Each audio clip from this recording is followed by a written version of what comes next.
Epistemología de las Ciencias en la Universidad de París. Francia, una maestría en Didáctica de las Matemáticas e Informática en la Universidad de París. 7. Francia, y una maestría en Educación de la Universidad de los Andes. Desde marzo de 2008 es estudiante del doctorado de Ciencia y Tecnología en el Departamento de Filosofía y Aprendizaje de la Universidad de Aalborg, en Dinamarca. Durante 14 años ha sido investigadora en el área de educación de la Universidad de los Andes en Bogotá, Colombia. Ha coordinado las actividades de investigación y desarrollo en procesos de enseñanza-aprendizaje de las ciencias del programa Pequeño Científico y proyectos de investigación en proyectos de enseñanza-aprendizaje de las matemáticas de una empresa docente. Centro de Investigación en Educación Matemática del Departamento de Matemáticas de la Facultad de Ciencias. Es profesora de la planta del Centro de Investigación y Formación en Educación CIFE de la Universidad de los Andes. Tiene amplia experiencia en investigación en educación, formación de profesores, asesorías a instituciones educativas, generación de currículos, uso de mapas conceptuales y de tecnología para la enseñanza de las matemáticas, así como en evaluación de proyectos de educación y propuestas de investigación. Igualmente ha trabajado en procesos de edición de la revista EMA, Investigación e Innovación en Educación Matemática. Su experiencia en las distintas áreas está sustentada en diferentes publicaciones, tanto en educación matemática como en educación en ciencias, y en su asistencia a congresos tanto a nivel nacional como internacional.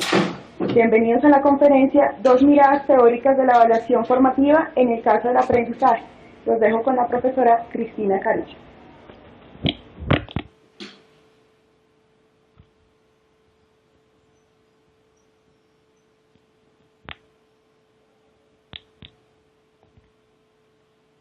Bueno, muchísimas gracias por la invitación al grupo GEMAT de tener el honor de estar aquí.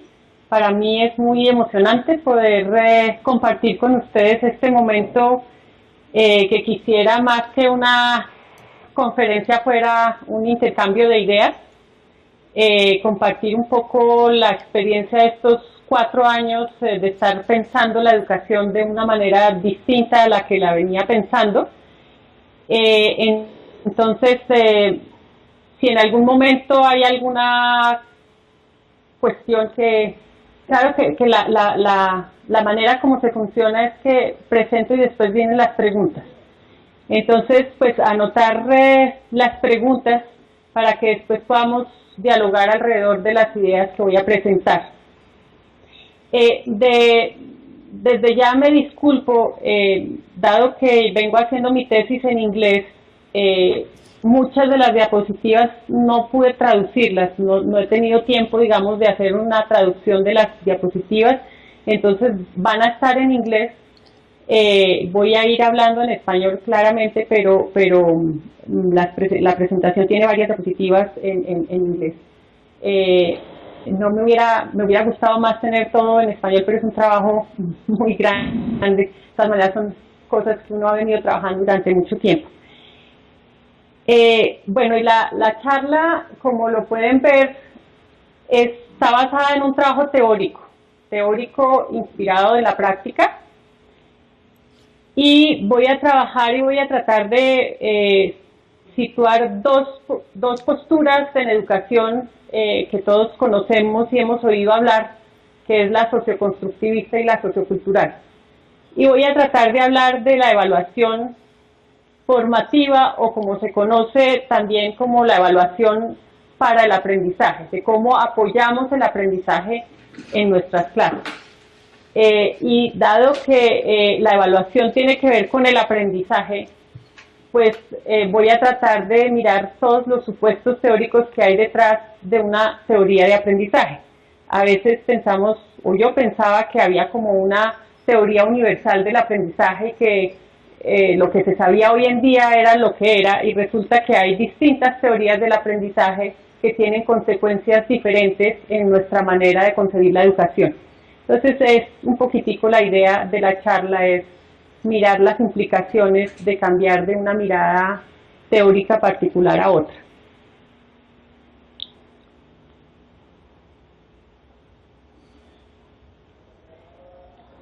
Entonces, el propósito de la charla es tomar dos visiones, una que es conocida como la visión individualista y otra que es conocida la visión sociocultural, y voy a hablar de la evaluación formativa desde una visión y voy a cuestionar qué pasaría si cambiamos los supuestos que sustentan esta visión para otro. Y digamos que lo voy a dejar un poco abierto para que después podamos discutir esa segunda posibilidad. Y pues digamos que voy a tratar de mostrar cómo dentro de lo individual se centra el aprendizaje en lo que sucede dentro del individuo, dentro de las estructuras que tenemos en nuestro pensamiento, en nuestra mente, versus otra teoría en donde los procesos suceden más en un espacio de interacción entre las personas y la sociedad. Para lograr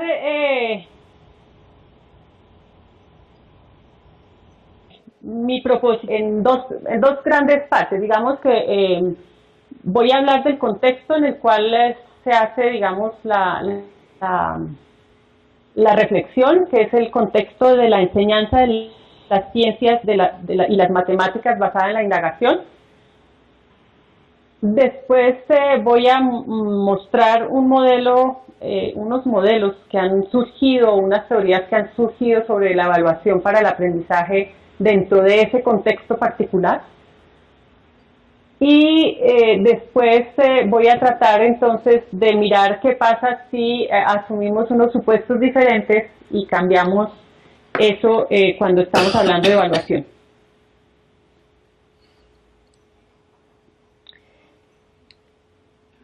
Entonces el contexto de la enseñanza de las ciencias y las matemáticas basado en indagación es, ustedes pueden encontrar esto con distintas siglas en la literatura. En Latinoamérica se llama ECBI, Enseñanza de las Ciencias Basada en Indagación. Yo no sé hasta dónde en Latinoamérica, porque está un poco desconectada, ya están hablando también de matemáticas y le han incluido la parte de matemáticas. En Europa particularmente ya lo encuentran como IPSE, Inquiry Based Science Education, o IPME con matemáticas. Ya digamos que ya no se habla solamente de ciencias, ya se está hablando desde las matemáticas también y hay varias redes trabajando en eso. Entonces, si quieren buscar sobre eso, encuentran bastante información. Un poquito para darles el contexto de esto.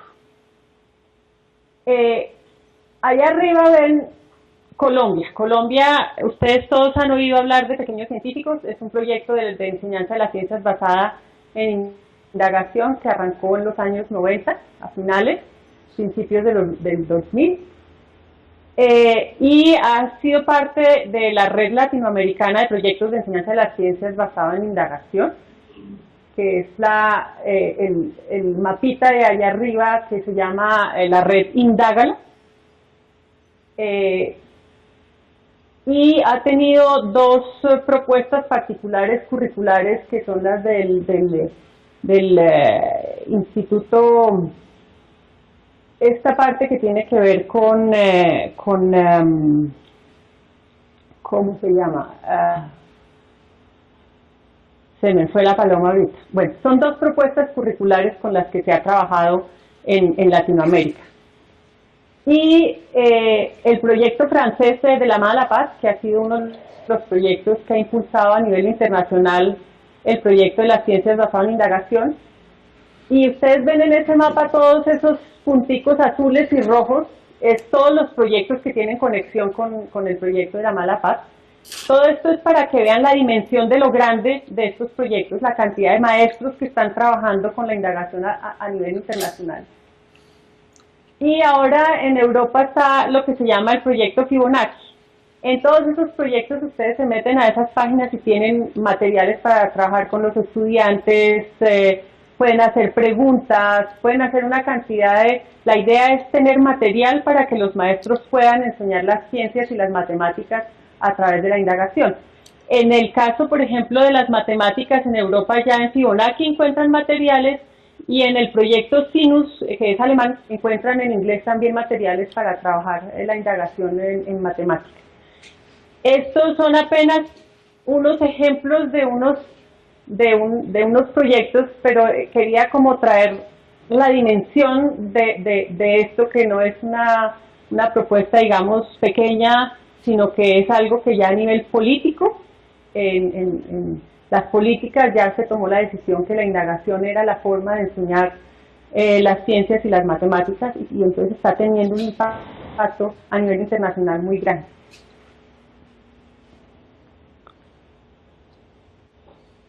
Bueno, vamos ya a centrarnos entonces en la evaluación.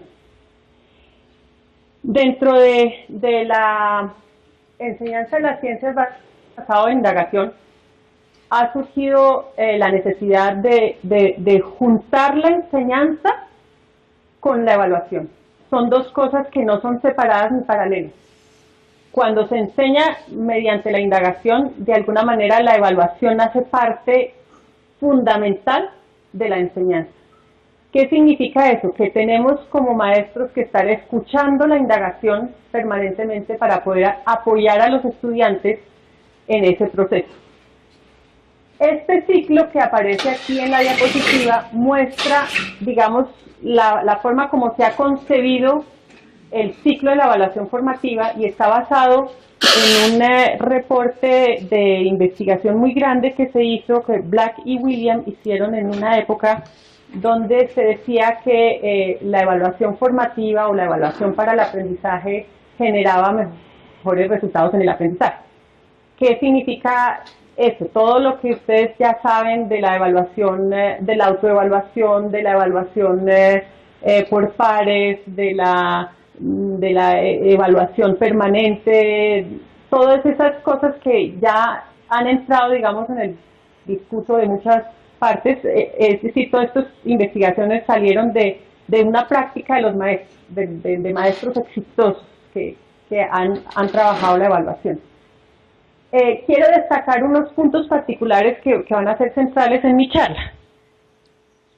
Primero, parte de la idea de que hay identificados unos objetivos de aprendizaje particulares, centrados en lo que yo quiero que cada uno de los estudiantes aprenda, en términos de los conceptos matemáticos o científicos, en términos de las habilidades científicas o matemáticas que yo quiero que se desarrollen, en términos de las actitudes hacia las matemáticas o hacia las ciencias. Digamos que esos son como los focos o los radares que me van a funcionar en el proceso de evaluación. Un segundo punto es, hay una actividad en la que el estudiante está involucrado. El estudiante hace algo en donde yo voy a poder mirar de alguna forma qué está sucediendo y si los estudiantes evidencian de alguna forma algo en relación a esos objetivos. Es muy importante esa relación fuerte entre los objetivos y la actividad y lo que está haciendo el estudiante. Entonces vemos el punto 3, donde el profesor tiene que recolectar esa información que da evidencias de que hay un pensamiento indagatorio, de que hay un pensamiento particular en relación a esos procesos y a esas actitudes y a esos, digamos, puntos que yo tengo claramente identificados en lo que se llaman objetivos o metas de aprendizaje. Después viene todo un proceso de interpretación, como un poco como en las ciencias. O sea, la evidencia solita no nos dice cosas, sino que hay todo un marco teórico para interpretar esa información en términos de lo que sucede o está sucediendo en el aprendizaje, porque si estamos hablando de evaluación para el aprendizaje, pues tenemos que tener un marco teórico que nos ayude a interpretar eso que está sucediendo en términos del aprendizaje. Y siempre nuestro radar, los objetivos de aprendizaje. Después, que es otra de las cosas, como yo les decía, que esto está completamente implicado en la enseñanza, viene el profesor, dice, bueno, y dado que estoy observando esto, y estoy determinando que hay una brecha entre esos objetivos y lo que yo estoy observando, ¿qué voy a hacer para ayudar a mis estudiantes a llegar a esas metas particulares? Entonces, si yo tengo la evidencia, veo cuál es la dificultad que hay detrás, puedo idearme algún paso, alguna estrategia en mi enseñanza para ayudar al estudiante a llegar. Y entonces ustedes ven ahí que hay actividad 1, actividad C, B, A, es decir, que es un ciclo permanente en donde las actividades de alguna manera están sustentando el aprendizaje a partir de unas evidencias que me van hablando de ese aprendizaje en los estudiantes. Todo esto es teoría. Teoría. Yo sé que cuando está uno en el aula todo esto es más complicado y complejo, y es un poco de lo que vamos a estar hablando todo el tiempo. Y pues el profesor es el que tiene la batuta de decidir cómo vamos a ayudar al estudiante para llegar a esos objetivos. Hay aquí claridad enorme de qué es lo que yo quiero que el estudiante aprenda. Y si yo tengo esa claridad, puedo ideármelas de distintas maneras. No hay un método, no hay una manera. En el contexto voy decidiendo, de acuerdo a la reacción de los estudiantes, qué es lo que puedo hacer para ayudar.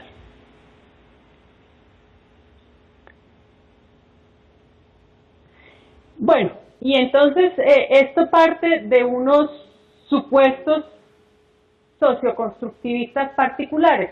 Los supuestos es eso que apoya de alguna forma lo que hacemos en el aula. Y la indagación se apoya en estos supuestos.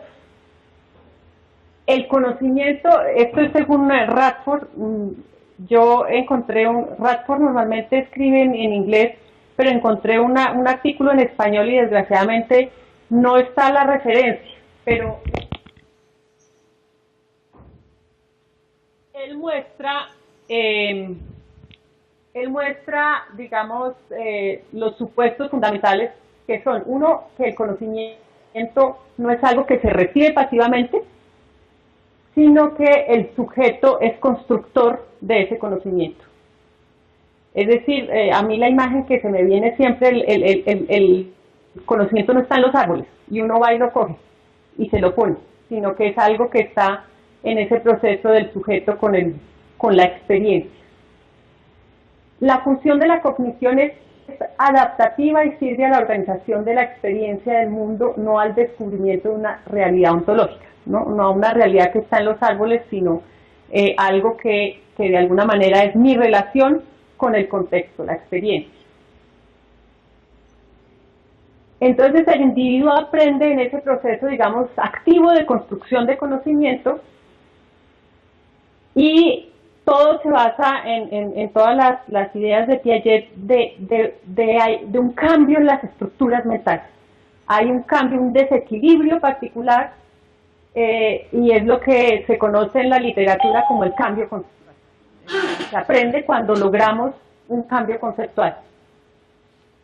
Y ese cambio, que es, digamos, lo que la diferencia, el solo constructivismo y le metemos el socio, es que eso no es una cosa que sucede yo solito aquí, sino que sucede en una interacción con el otro y con el medio. Entonces, el otro, digamos, me va a dar como un feedback sobre una retroalimentación sobre las cosas y va a ayudarme, digamos, a hacer ese cambio conceptual. Y entonces, digamos que con esos supuestos se han generado los modelos de indagación. ¿Qué es eso? Entonces, por ejemplo, en esta mirada del del Instituto Nacional de Ciencia, el centro de National Science Research Center, el Instituto de Recursos para la Enseñanza de las Ciencias, tienen este ciclo, y todos los materiales pedagógicos funcionan con este ciclo. Y es, el foco primero es con qué conocimientos vienen los estudiantes acerca del tema particular que voy a trabajar. Entonces hay toda una lluvia de ideas, hay todo un trabajo alrededor de, partamos de lo que los estudiantes saben, de por lo que vienen al aula. Y pongámonos unas metas de aprendizaje, pongámonos a dónde vamos a ir con esa. Después viene una cuestión de exploración, donde digamos, la cosa fuerte de la indagación es que es un contacto también con los materiales, con lo que se hace. Entonces lo que llaman en inglés hands-on, es de manera activa con la botella de agua, con el material, en matemáticas, pues las regletas, los fosforitos, los frijoles, toda la cantidad de aspectos que se usan, pero también puede ser el problema particular que uno ponga en matemáticas, digamos, es esa parte activa, a partir de la cual el individuo va a interactuar y va a generar ese conocimiento. Y viene todo un proceso de reflexión donde tiene que haber un análisis de eso que sucedió en esa, o sea, la actividad per se solita no genera el aprendizaje, es ese proceso de reflexión sobre lo que sucedió y en dónde está el foco de la situación que va generando la explicación, la cosa.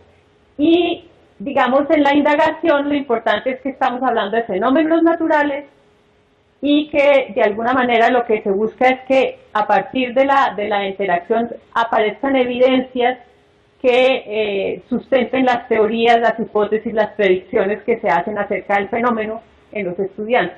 En el caso de las matemáticas, pues uno podría pensar también que tiene en la resolución de problemas, puede hacerse ese proceso, digamos, de pensar que van a suceder cosas, por ejemplo, con Surface Geometry, el software de geometría, puede uno hacer un montón de predicciones y de ver cómo es un espacio geométrico donde está constituido de la manera como funcionan las matemáticas, pues puede suceder lo que uno espera o no suceder. Y después la parte que se dice ya importante, donde se muestra el aprendizaje, es cuando se es capaz de aplicar a otra situación diferente eso que se aprendió en esta situación particular. Ese es un modelo particular de indagación. El otro, que es el que se ha usado en Colombia, es el que se utiliza en los módulos Insight, pero además en el proyecto esto sale de la guía que se construyó para los maestros para enseñarles qué era la indagación, y vemos varias cosas que para mí son muy importantes. La tecnología me invita. Ya.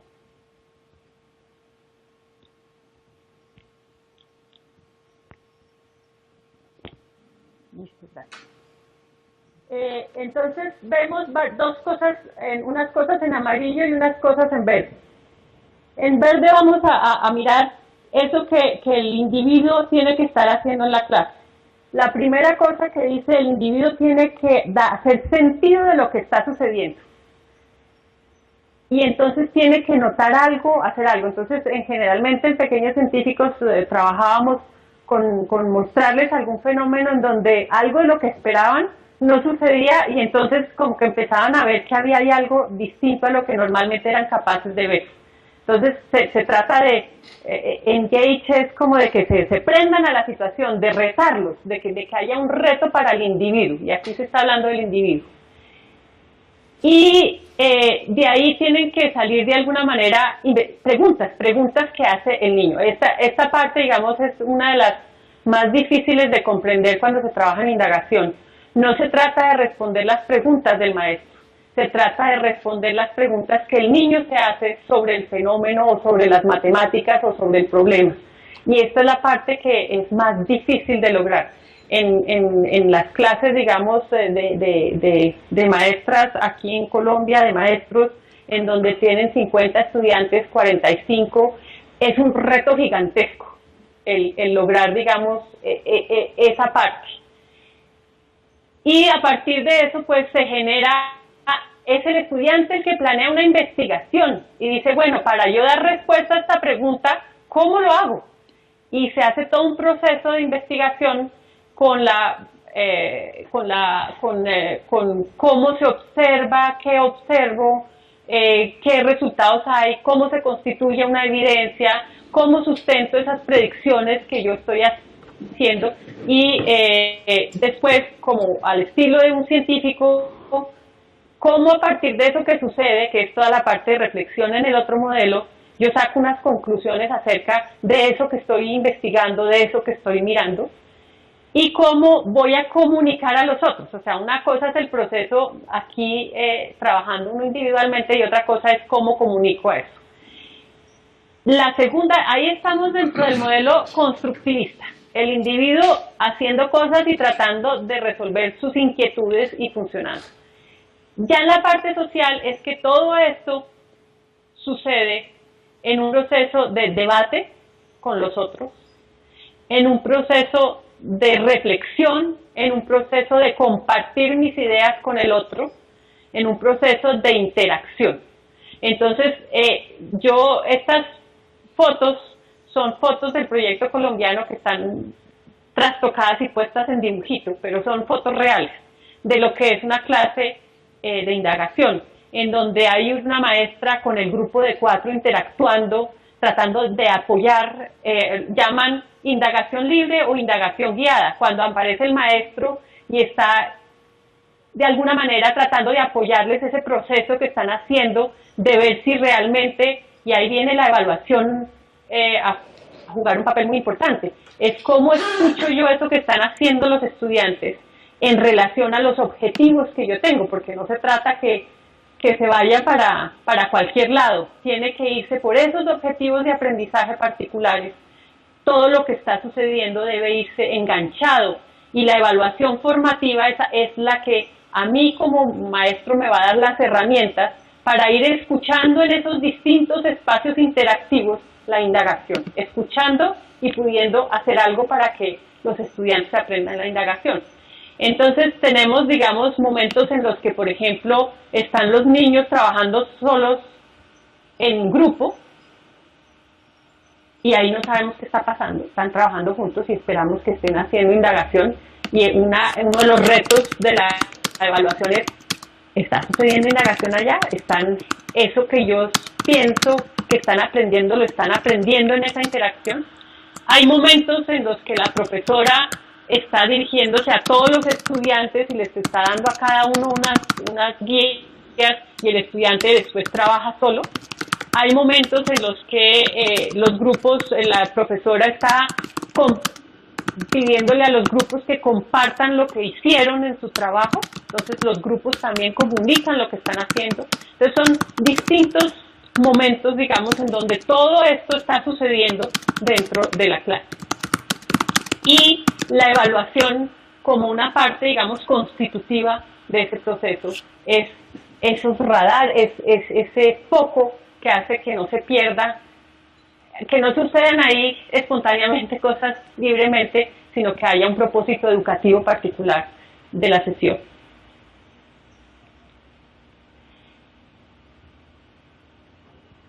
Esto tiene una raíz muy importante y es un supuesto que se ha trabajado tanto en matemáticas como en ciencias, y es que existen unas concepciones erróneas, teorías ingenuas, yo no sé qué más en español, qué más palabras utilizan ustedes para determinar esto, dificultades, yo sé que también se trabaja como algo que es inherente de la cultura, de la edad, es algo que viene biológicamente determinado, como si uno viniera con un paquete predeterminado y el desarrollo humano le va dando el proceso para que eso se desarrolle, y se desarrolla, que fue lo que hizo Piaget, mostrar que había unas etapas y unos desarrollos particulares. Entonces hacen parte, digamos, de la evaluación biológica. Y esto se modifica solamente bajo la experiencia. Y entonces de ahí eso tan importante de la propuesta es que solamente si yo hago cosas y lo que yo esperaba que fuera a suceder, no sucede. Y es en ese contraste, en ese de lo que yo pienso, es decir, de ser consciente de que yo pienso unas cosas particulares que hace que yo voy a aprender. Y ese es, digamos, uno de los supuestos grandes que hay detrás de la propuesta de la indagación en el mundo. Yo me encontré en el libro de Piaget que se llama Lenguaje y Pensamiento un pedacito donde él dice que existe esa actividad mental del niño que toma plano, digamos, en lo verbal, o sea, él no está diciendo sino algo como que está sucediendo internamente y que no es social, que no es una cuestión, digamos, que está relacionada con lo social.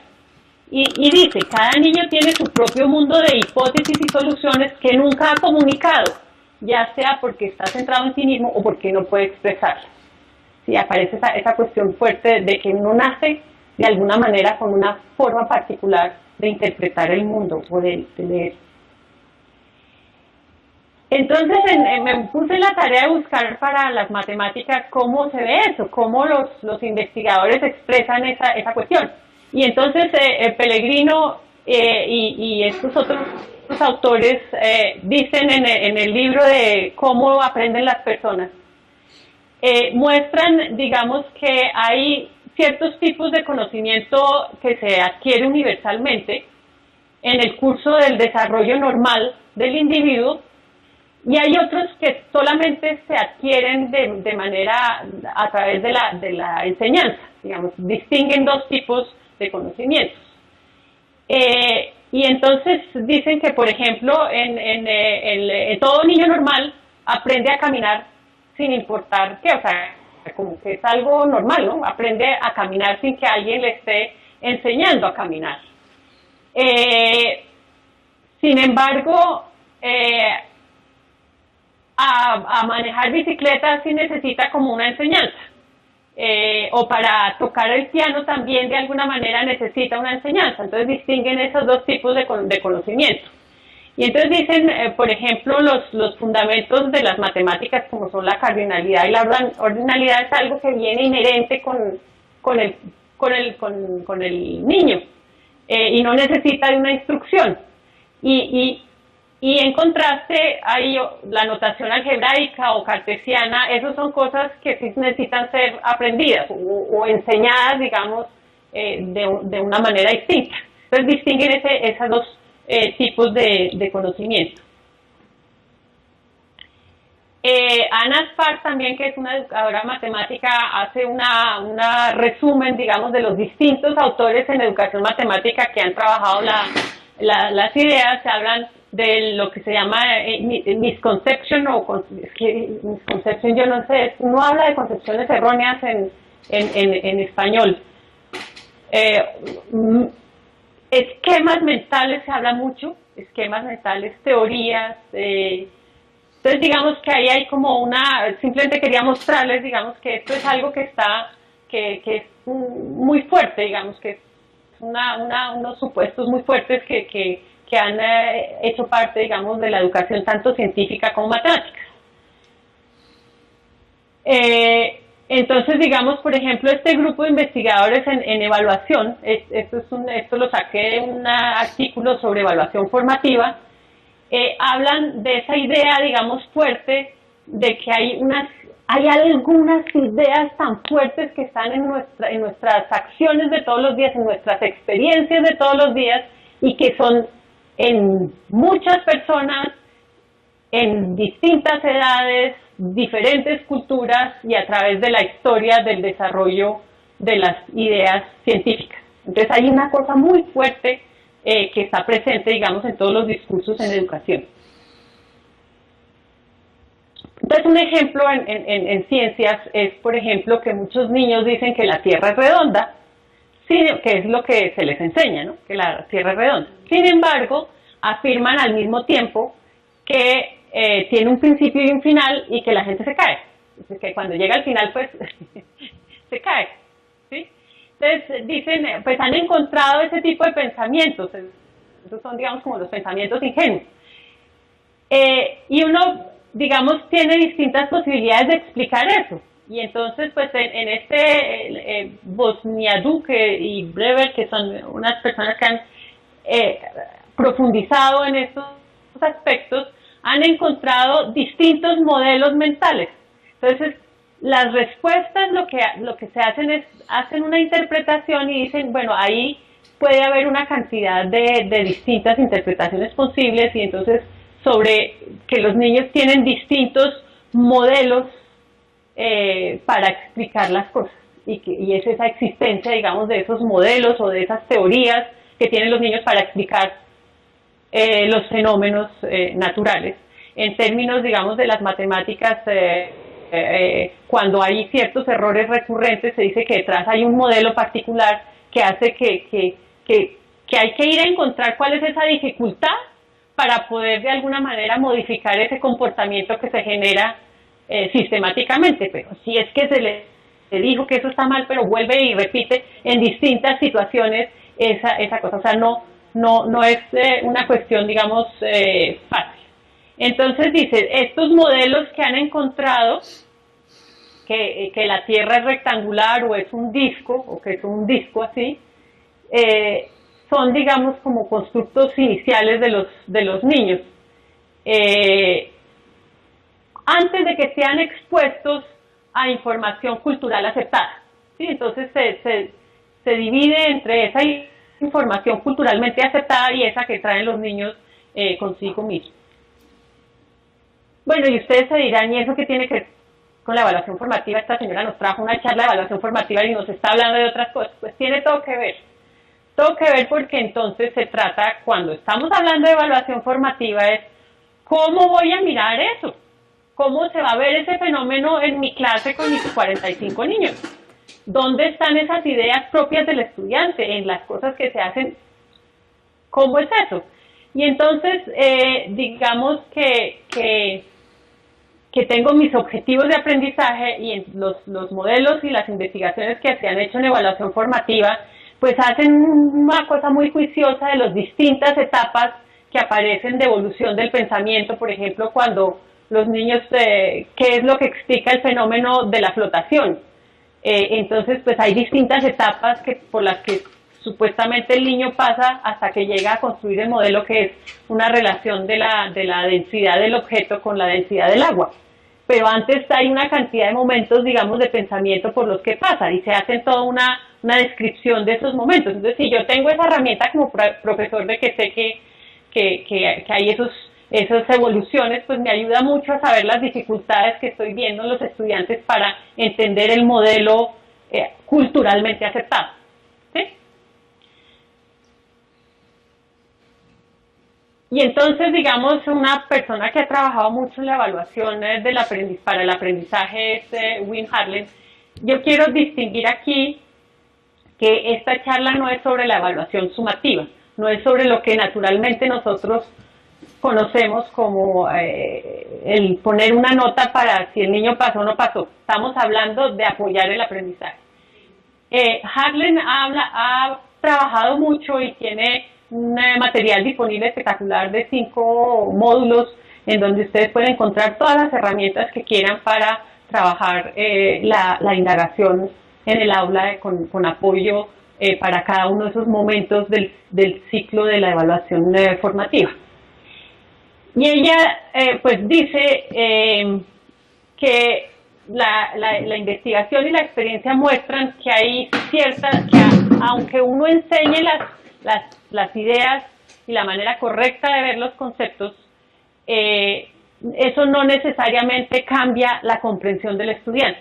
Está esa idea, digamos, de que está esa cosa enraizada en uno mismo que hay que de alguna manera sacar. Y entonces todo lo que hace la evaluación formativa es ayudar, le da las herramientas al profesor para ayudar a los estudiantes a cambiar esas ideas con las que de alguna manera viene y que le impiden comprender las ideas científicas aceptadas. Este modelito es el modelo, digamos, de constructivista de la indagación, que Wynne Harlen ha desarrollado y que aparece en las guías para los maestros de indagación. Y es que el estudiante tiene unas ideas y esas ideas le permiten hacer una predicción. Entonces hay una idea muy fuerte de que esas ideas o esas dificultades de comprensión le generan a uno una actitud particular o le genera una hipótesis sobre cómo funcionan las cosas. Y entonces hace la predicción en una nueva experiencia. Fíjense que siempre se habla de la experiencia, no se habla de se habla de esa importancia de que se aprende a través de la experiencia. En matemáticas, pues tenemos la relación del individuo con el problema matemático, en donde a partir de esa relación con el problema, el conocimiento le va a ser útil para resolver el problema particular. Hace la investigación para mirar si esa predicción funciona o no funciona, busca evidencia y esa nueva evidencia le hace ver, por ejemplo, que lo que creía no funcionaba y que estaba pensando que las cosas pesadas siempre se hundían y resulta que puso una cosa pesada y no se hundió en el agua, ¿sí? Tengo evidencia de que algo no sucedió. Entonces, puede ser que la evidencia o no funcione o sí funcione y entonces se hace más fuerte esa idea. A veces esas ideas funcionan para una serie de situaciones hasta que aparece otra en la que ya no funciona. Entonces, como maestros también tenemos que estar preparados para ayudar qué situación ese modelo particular de pensamiento ya no funciona, ¿sí? Si siempre en matemáticas, cuando hacen ciertas cosas y no aparece explícitamente esa dificultad particular que genera el error, pues el estudiante no se da cuenta, porque siempre le funciona la teoría, ¿sí? Y entonces toda la idea es cómo se van a volver esas ideas más grandes, y esta es la teoría de Piaget de modificación de las estructuras y que se van de alguna manera equilibrando y desequilibrando, y viene todo ese proceso de adaptación.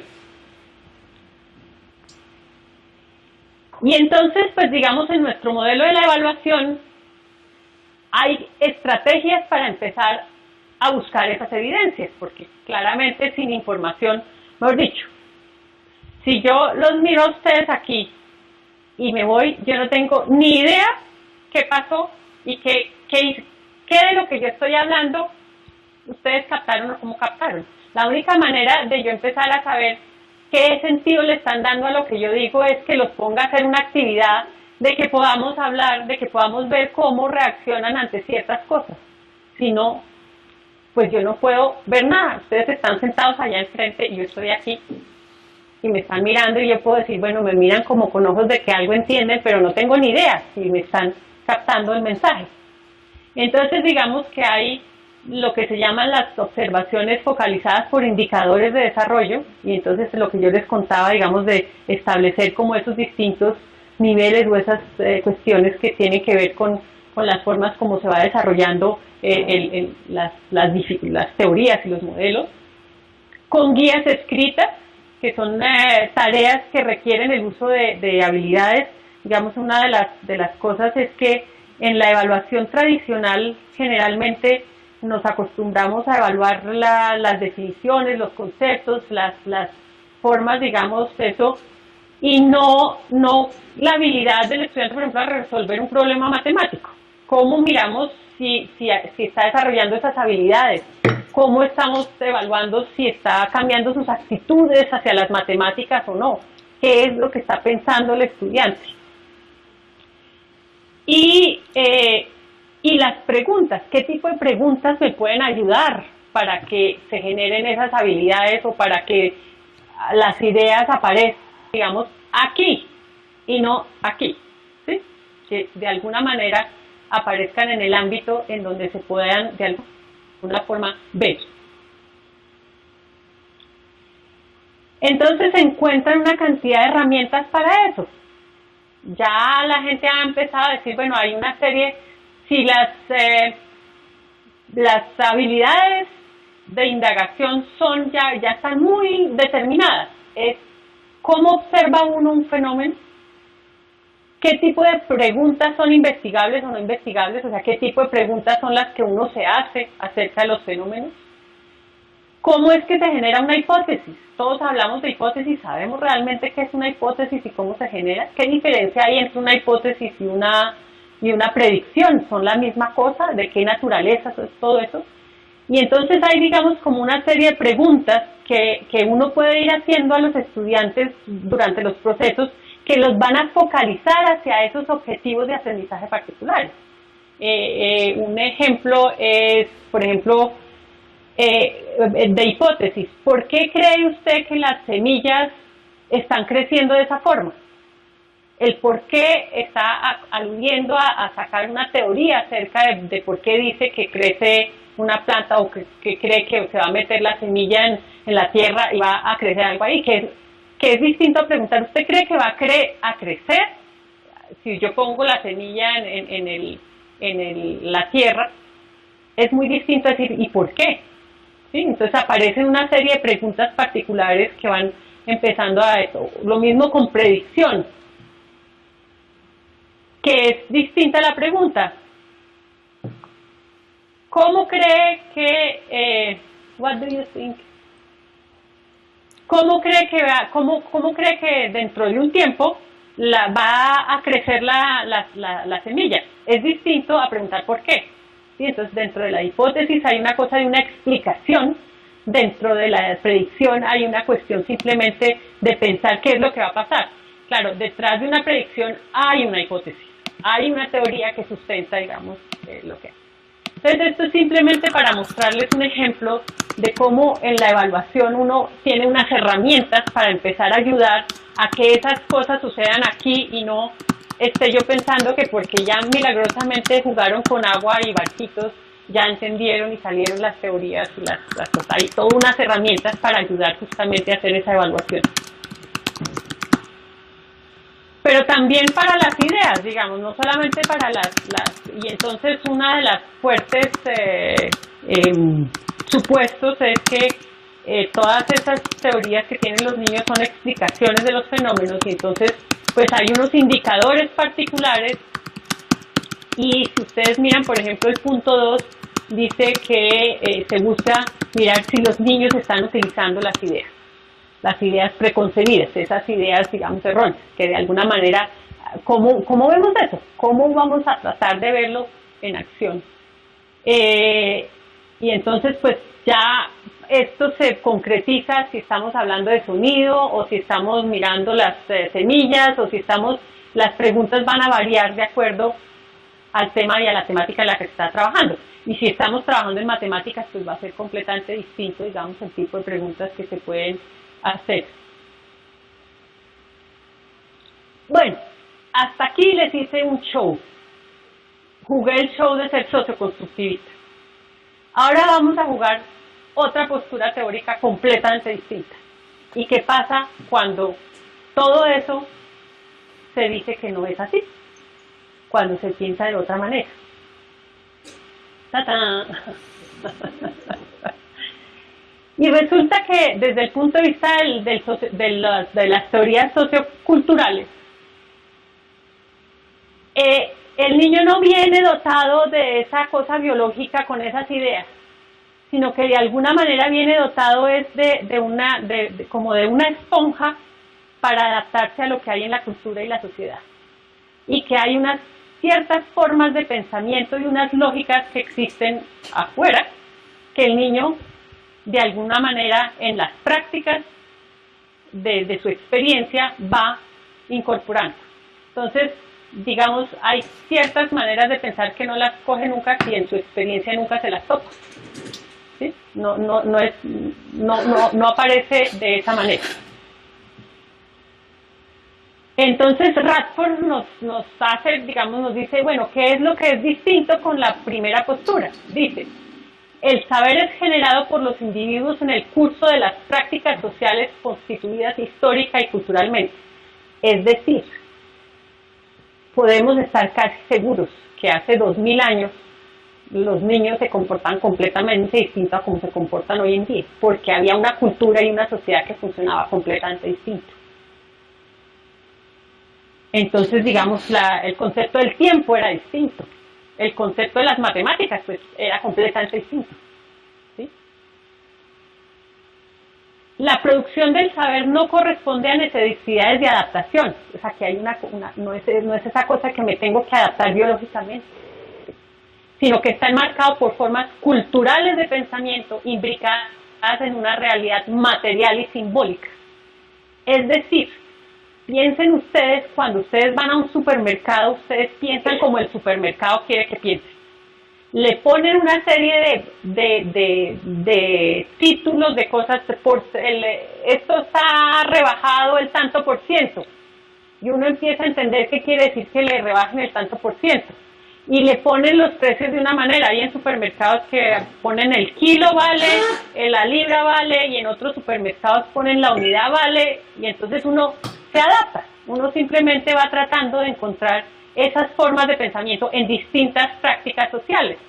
Es decir, yo en el colegio me están enseñando a sumar y restar de esta forma, pero cuando voy a mi casa sumo distinto, porque en mi casa se suma de manera distinta. Pues en mi casa no es un buen ejemplo, pero digamos que en la tienda, las tiendas tienen unas formas particulares y van desarrollando unas formas de sumar y multiplicar diferentes a las que se enseñan en las clases. Entonces aparece toda esa corriente de la etnomatemática, que lo que hace es reconocer distintas prácticas matemáticas, que no hay una matemática, sino hay distintas formas en distintos contextos y distintas prácticas en cómo se van generando, digamos, esas relaciones con el saber.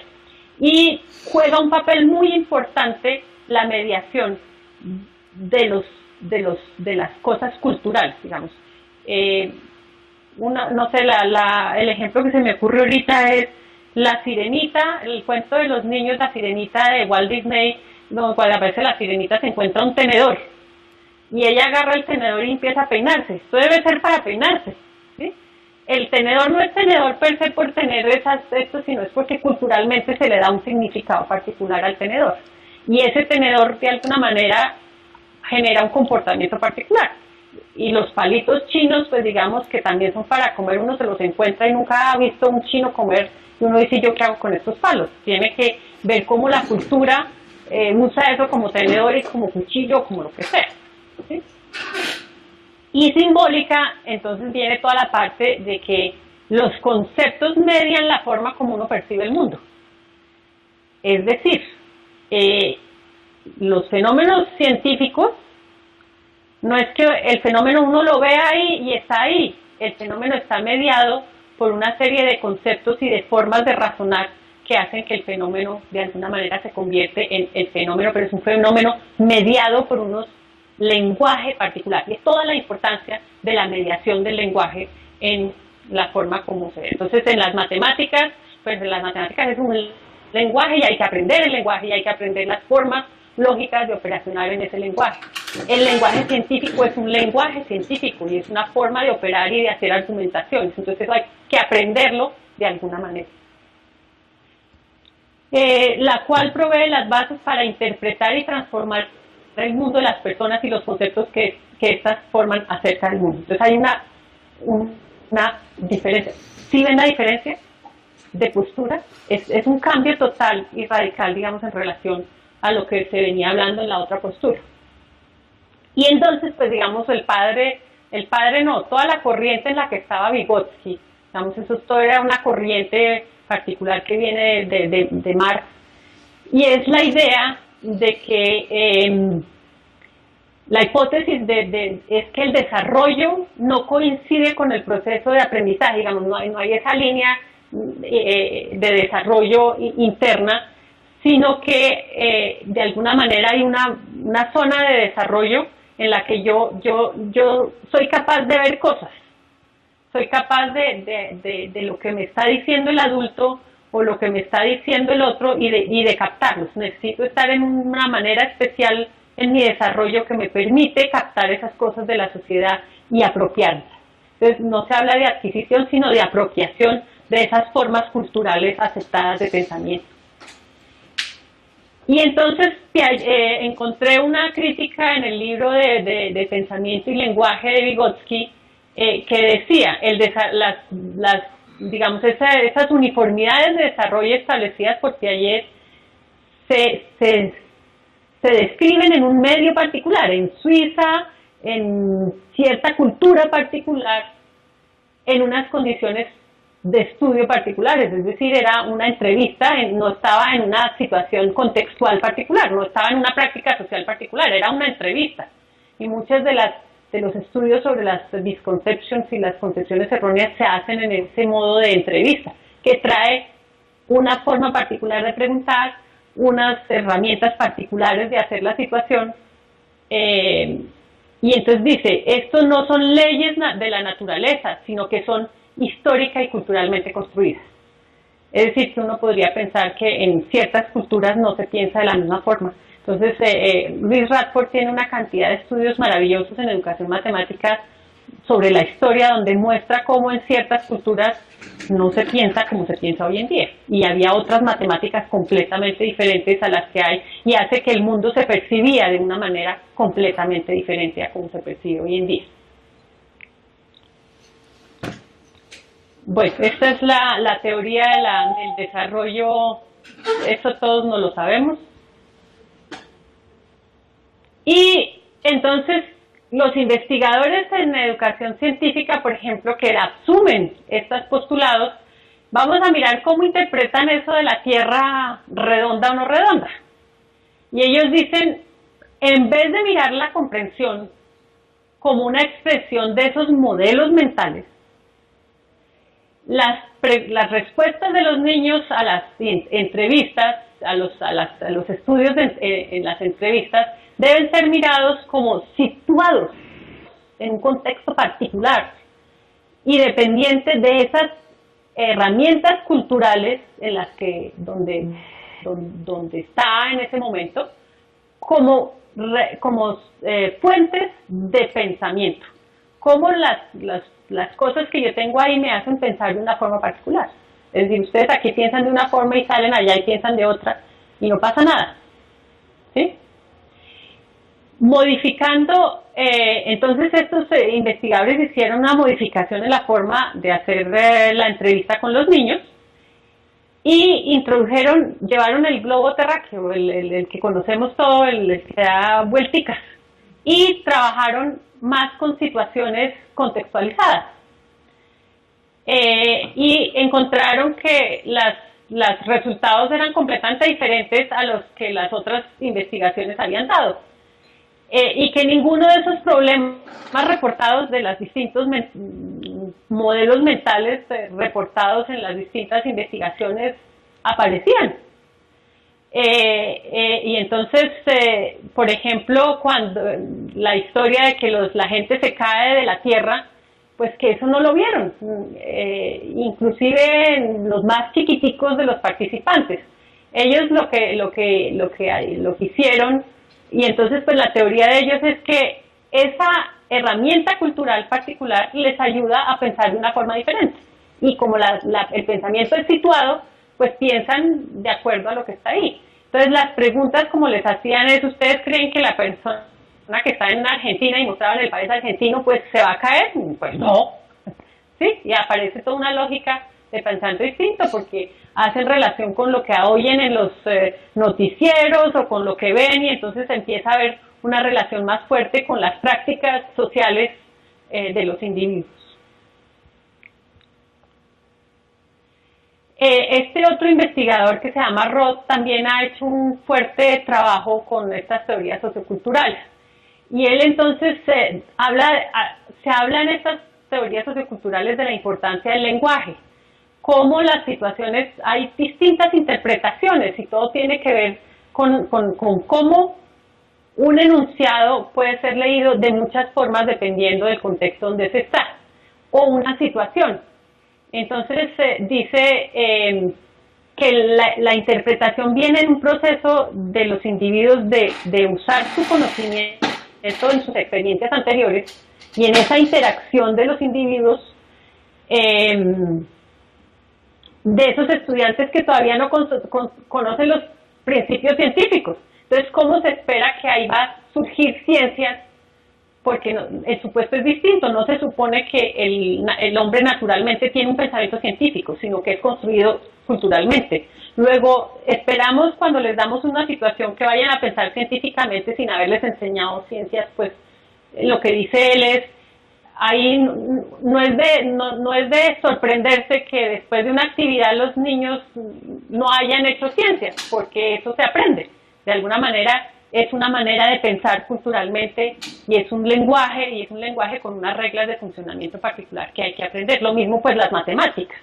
Digamos, en matemáticas también Radford habla de cómo pues hacen una serie para el pensamiento algebraico, pueden organizar, pero les falta llegar a la escritura algebraica, y hay que hacer un esfuerzo para que ellos logren encontrar esas maneras culturales de expresar esas clasificaciones intuitivas o que intuitivas no son, porque de hecho ya en la vida nuestra toda desde que nacemos está clasificada. Meta en el cajón todas las calzones, las medias, haga aquí, uno se la pasa clasificando todo el día, entonces digamos que sí hay como una cuestión que viene con lo que uno nace. Digamos, para mí durante el proceso de tesis ha sido muy difícil tratar de pasar de una postura a la otra porque a uno se le sale la natural, que es la socioconstructivista. Para mí entender estos postulados socioculturales ha sido un proceso muy complejo y muy complicado porque uno tiene metido en la sangre esos otros postulados. Entonces a veces se me sale, me toca pensar. Y entonces pues dice, como todo tiene que ver con los materiales que están, con las cuestiones, digamos, que están alrededor de la posibilidad en ese momento de la clase particular, pues no es sorprendente que los estudiantes no vean el fenómeno, porque el fenómeno de alguna manera es una construcción social y no es una cosa que está ahí, que se observa. Bueno, y entonces si ustedes miran, ¿y esto qué tiene que ver con la evaluación? ¿Y cómo vamos a empezar a ver con la evaluación? Entonces yo trabajé con una profesora, me fui a trabajar con una profesora a tratar de darle sentido a toda esta historia de lo sociocultural. Entonces, por ejemplo, en uno de los materiales del proyecto colombiano aparece que siempre uno arranca con un cuestionario inicial para cada niño, donde vamos a mirar y explorar esas ideas previas que traen los niños para poder después ver la evolución en el tiempo. Y entonces empezamos, y había una pregunta que decía, cuando usted camina sobre la nieve, usted se hunde. Si usted usa un esquí, usted puede estar en la superficie. ¿Usted sabe por qué? Esa era una pregunta para los niños. Y resulta que la primera cosa que nos dijimos fue, pero en Colombia no hay nieve. O sea, ¿a qué va a poder hacer? Eso es una pregunta abstracta. Eso no está apelando a ninguna experiencia del niño, porque no la tiene. ¿Sí? Entonces empieza uno a hacer, digamos, como esas cuestiones que tienen que ver mucho con lo cultural y lo social. Estamos en un medio particular con unas maneras de pensar diferentes, entonces tenemos que empezar a adaptar las cosas. Entonces a la profesora se le... ¡Uy, qué vergüenza!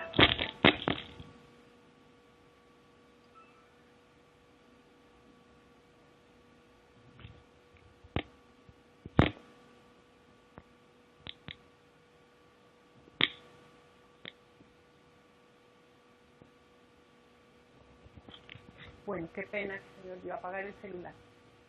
Y entonces se le ocurrió a ella, bueno, cojamos un colchón, pues todo el mundo tiene una experiencia con el colchón, y se ha acostado y se ha sentado en un colchón, y entonces pues preguntemos más bien qué pasa si está parado en el colchón, si está acostado, si está sentado, como para mirar distintas cosas. Y la profesora se imaginó esa transformación de la pregunta. Todo esto para mostrarles cómo la pregunta, lo que uno hace, pues genera abre posibilidades o cierra posibilidades de pensamiento en ese contexto particular. ¿Sí? Y entonces, también otra modificación. ¿Y por qué tiene que ser individual? ¿Por qué tenemos que poner al individuo ahí sentado y no podemos poner al grupo a que piense la pregunta? O sea, ¿por qué tiene que ser esa cosa de que lo sentamos ahí solito y no en un proceso colectivo, digamos, de construcción de unas ideas ahí particulares? Entonces los niños trabajaron en grupo. Vamos a mirar. Se les pasó así. Dibuja qué pasa con la colchoneta cuando. Bueno, colchoneta, es importante. Las palabras. Estábamos hablando hace un ratico de que todo esto de la enseñanza por indagación es un problema de lenguaje, de que estamos enseñando. Entonces, poner colchoneta o poner colchón es distinto. Y van a ver por qué. Y entonces, pues uno ve las respuestas del niño, está el por qué, ¿no? Juan está acostado y por qué. Dice, se puede hundir muy poco. No se hunde tan fácilmente cuando Juan está sentado en el centro. Juan está de pie en el centro de la colchoneta, se va a hundir más o menos. Fíjense que no aparecen explicaciones, no hay explicaciones aquí. Se va a hundir muy fácil porque tiene el peso solamente en un lugar. Ahí ya empieza a haber una explicación, a un porqué. ¿Sí? Y entonces empieza uno a decir, bueno, ¿y cómo interpretamos esto? O sea, ¿cómo interpretamos en relación a eso que el modelo decía que evidencia, qué nos evidencia esto? ¿Sí? ¿Qué es lo que es? Entonces, vamos a mirar una respuesta de otro grupo. Y vamos a mirar. Dice, si Juan está acostado, la colchoneta se hunde. Y cuando él se mueve, tiene que validar el movimiento de la colchoneta. ¿Sí? Pero si uno mira en relación al anterior, hay mucho más lenguaje, hay una construcción y hay un razonamiento ahí. En la otra, si él está acostado en el set o sentado en la colchoneta, se puede caer porque la colchoneta hace moverla, porque la corriente hace mover la colchoneta. ¿Sí? Si Juan está de pie, se puede caer al río o la colchoneta se hunde. Si Juan está acostado, no se cae o no pasa nada. ¿Qué sucedió ahí? Una colchoneta inflable. Y se imaginaron toda una situación en donde uno se mira ahí pues tratando de dar un jugado con la colchoneta y están ahí tratando de hacer así, ¿sí? Les están escribiendo una cosa, están interpretando. Entonces viene todo el fenómeno de las distintas interpretaciones de un enunciado. Que uno parte del supuesto de que los enunciados son transparentes y hay una posibilidad de interpretación. Y resulta que los enunciados no pueden ser separados de la interpretación del individuo. Eso tiene una connotación fuerte en la evaluación. Porque es muy distinto si yo leo una cosa de estas desde el punto de vista sabe, no sabe, o estoy tratando de ver qué es lo que el otro está interpretando para poder tejer puentes entre mi interpretación y cómo yo interpreto y la interpretación del otro. Y viene todo un proceso, un problema de que la interacción entre los individuos es un problema de comunicación, de interpretación, y no una cosa como estable, de que lo que está haciendo esas preguntas es como ese modelo o esa dificultad que está allá estable y que funciona independientemente en todos los contextos. Todas estas teorías de la cognición situada, que se llama, lo que hicieron una persona que ha trabajado mucho con eso y que hizo una investigación de unos 10 años de seguir gente en distintos contextos culturales, pues muestra que no hay una estabilidad en el conocimiento, sino que el conocimiento se va adaptando a los distintos contextos.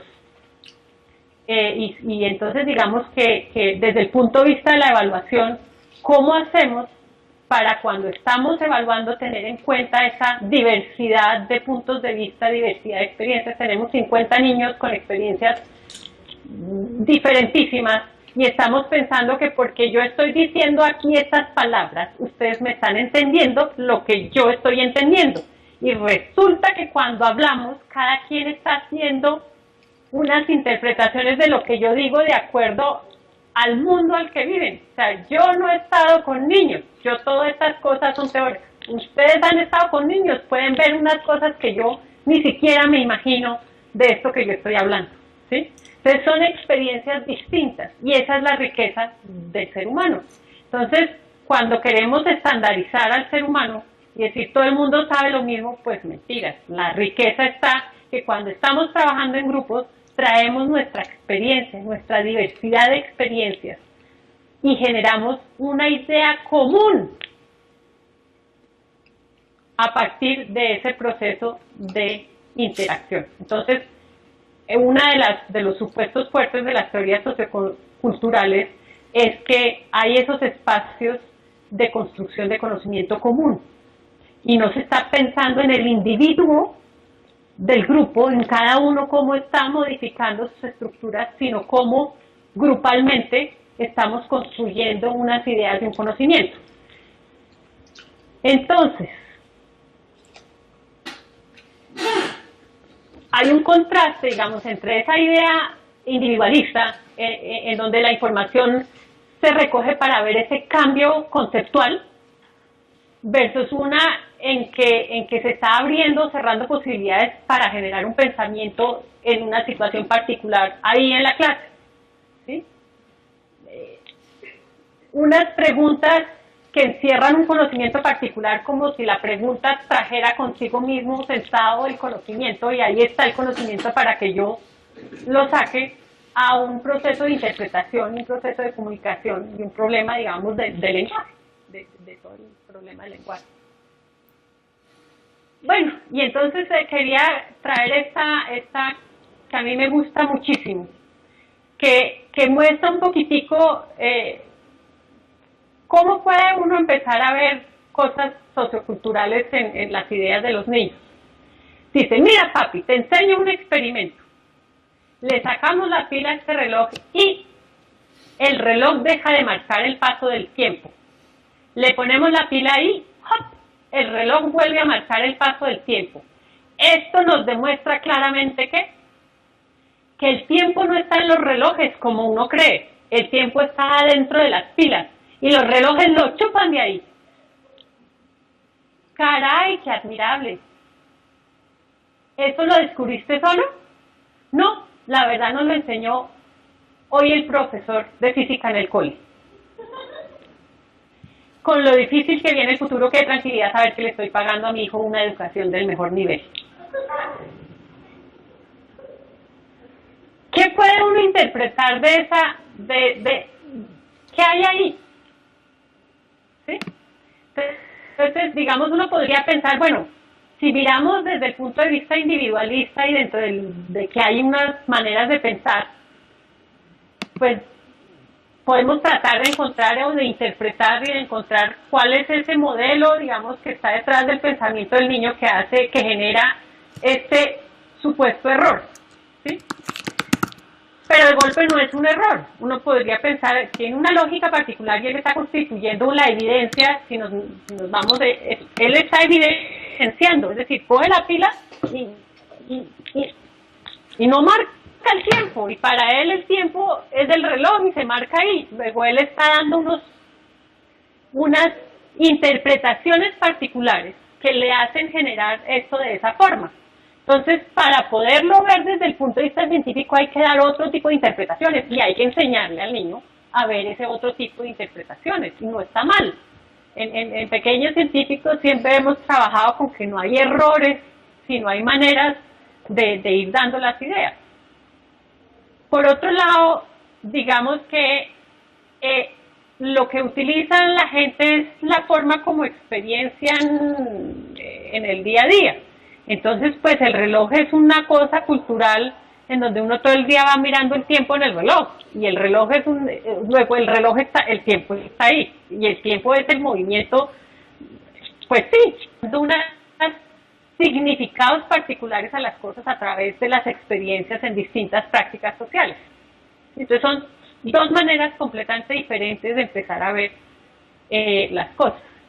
Y bueno, y pues uno dice que el profesor se lo enseñó, pues uno no puede saber qué fue lo que pasó allá. Uno puede interpretar esto de distintas maneras. Uno puede imaginarse que el profesor lo dijo, uno puede imaginarse cuando uno está enseñando vía indagación que pueden salir 50 conocimientos completamente distintos de todo ese proceso que se está haciendo allá.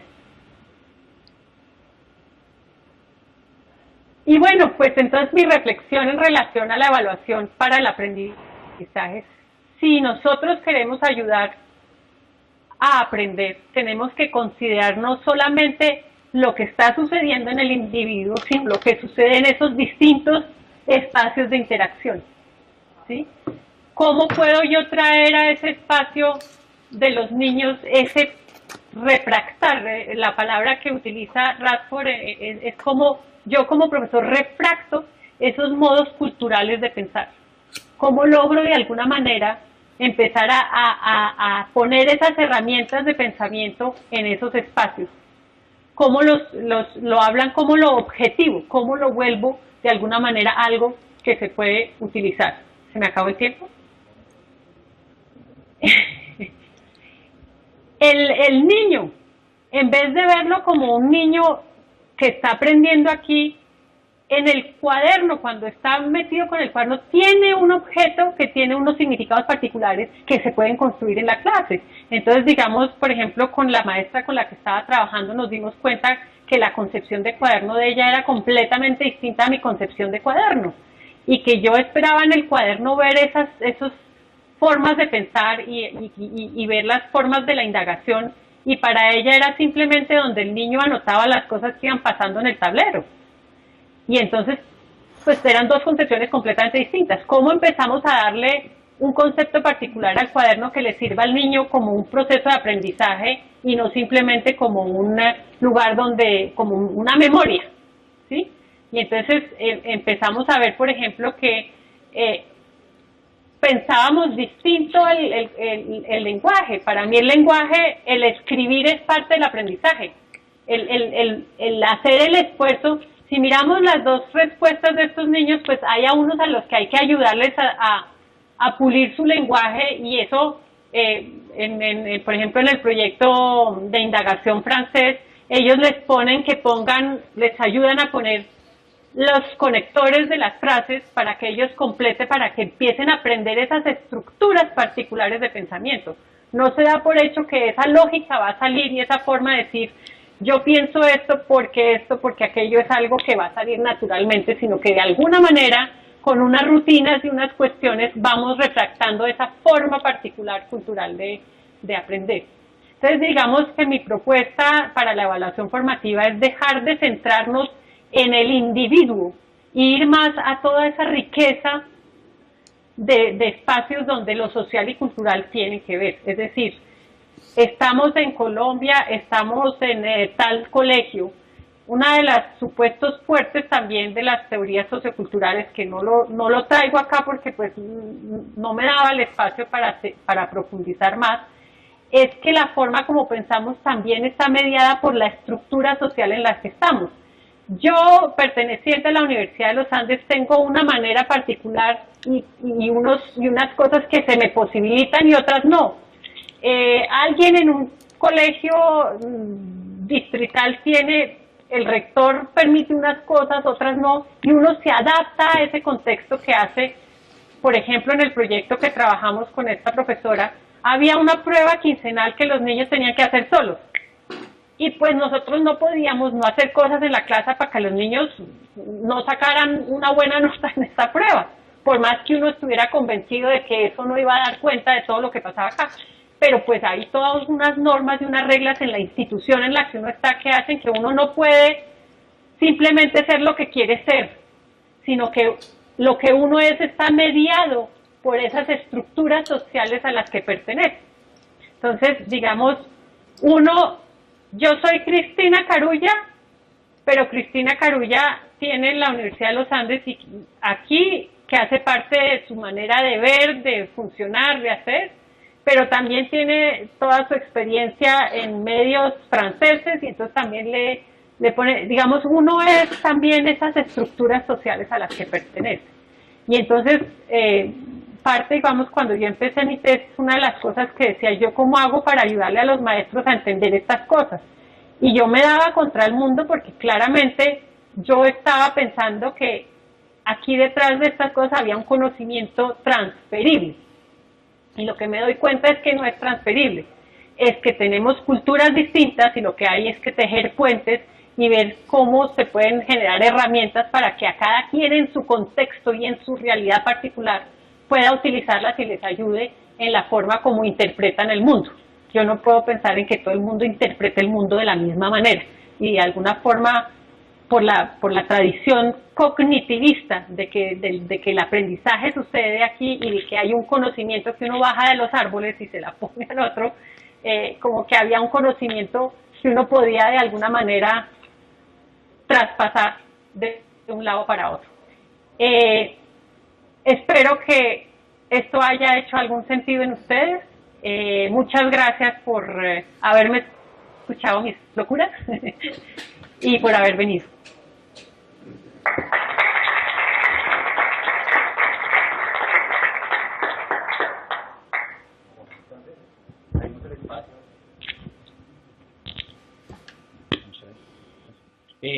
Agradecemos nuevamente la